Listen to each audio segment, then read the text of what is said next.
بسم الله الرحمن الرحيم. يا أيها الناس اعبدوا ربكم الذي خلقكم والذين من قبلكم لعلكم تتقون. الذي جعل لكم الأرض فراشا والسماء بناء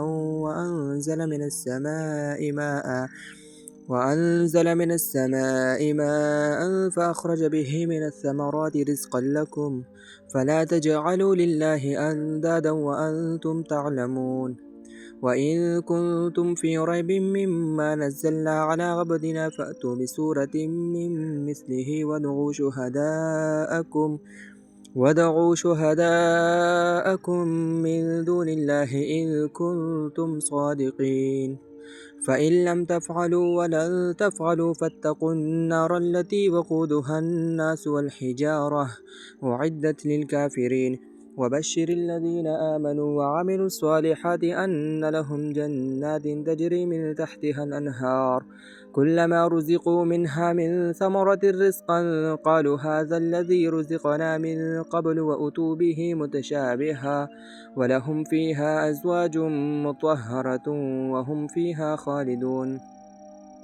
إن الله لا يستحيي أن يضرب مثلا ما بعوضة فما فوقها فأما الذين آمنوا فيعلمون أنه الحق من ربهم وأما الذين كفروا فيقولون ماذا أراد الله بهذا مثلا يضل به كثيرا ويهدي به كثيرا وما يضل به إلا الفاسقين الذين ينقضون عهد الله من بعد ميثاقه ويقطعون ما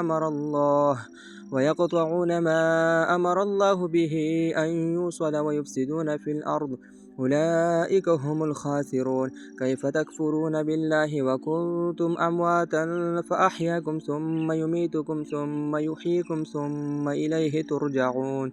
هو الذي خلق لكم ما في الأرض جميعا ثم استوى إلى السماء فسواهن 7 سماوات وهو بكل شيء عليم.